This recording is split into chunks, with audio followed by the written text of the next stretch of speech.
Di pinggiran kota yang sunyi, terdapat sebuah rumah lama yang selalu terlihat gelap meskipun siang hari. Rumah itu dikenal dengan nama Rumah Bisikan, karena penduduk setempat sering mendengar suara bisikan yang tidak bisa dijelaskan asal-usulnya. Seorang peneliti paranormal muda bernama Lina memutuskan untuk mengungkap misteri di balik bisikan tersebut. Dia memasuki rumah dengan peralatan perekam dan kamera di tangan, siap untuk menghadapi apapun yang mungkin terjadi. Saat malam tiba, suara bisikan mulai terdengar, lembut tapi jelas. Lina mengikuti suara tersebut hingga ke sebuah ruangan yang dindingnya dipenuhi dengan lukisan-lukisan tua. Di tengah-tengah ruangan, terdapat sebuah cermin besar yang retak. Tiba-tiba, cermin itu bergetar dan dari dalamnya muncul sosok wanita pucat dengan mata yang kosong. Wanita itu menatap Lina dan mulai berbisik, "Bebaskan aku." Lina, yang terkejut tapi tetap tenang, bertanya apa yang bisa dia lakukan untuk membantu. Hantu wanita itu menceritakan bahwa dia adalah pemilik rumah yang telah meninggal secara tragis dan tidak bisa meninggalkan dunia ini karena lukisan-lukisan di dinding itu adalah penjara rohnya. Lina, dengan hati yang berani, memutuskan untuk menghapus lukisan-lukisan tersebut, satu persatu. Setelah lukisan terakhir dihapus, hantu wanita itu tersenyum dengan damai dan perlahan menghilang. Rumah itu tidak lagi gelap, dan bisikan-bisikan pun berhenti. Lina keluar dari rumah dengan rasa lega dan kepuasan karena telah membantu seorang roh menemukan kedamaian. Setelah Lina menghapus lukisan terakhir, rumah yang sebelumnya gelap mulai terang dengan cahaya bulan yang masuk melalui jendela yang pecah. Namun, ketika hantu wanita itu menghilang, suasana menjadi hening, terlalu hening. Lina merasakan bulu kuduknya berdiri ketika suara bisikan itu kembali, kali ini lebih keras dan datang dari semua arah.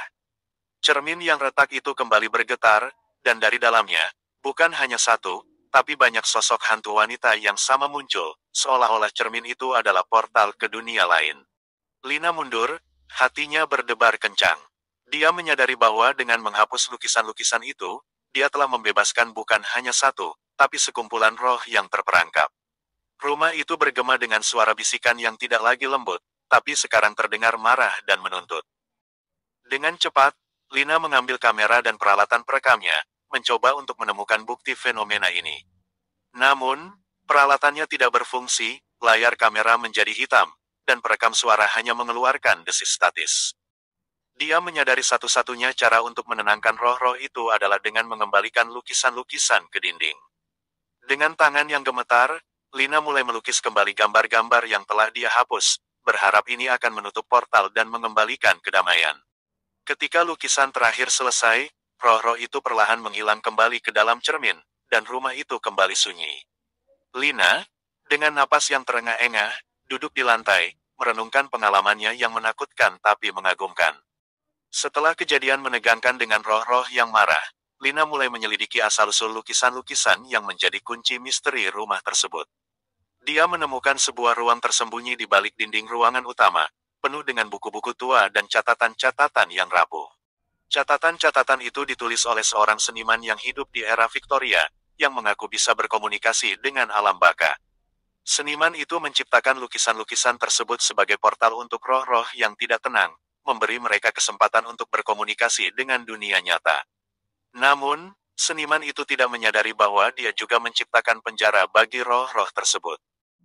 Lina menemukan bahwa setiap lukisan menggambarkan satu roh tertentu yang terperangkap. Dengan pengetahuan baru ini, dia memutuskan untuk melakukan sesuatu yang belum pernah dicoba sebelumnya, mengadakan sesi komunikasi dengan roh-roh melalui lukisan-lukisan itu.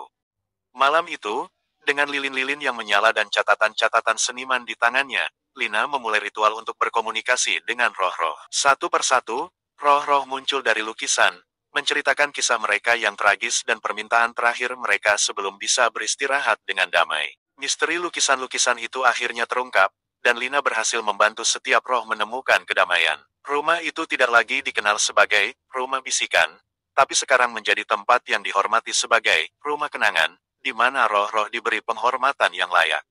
Dan itulah cerita pengalaman Lina sang peneliti paranormal muda. Terima kasih telah menemani kami.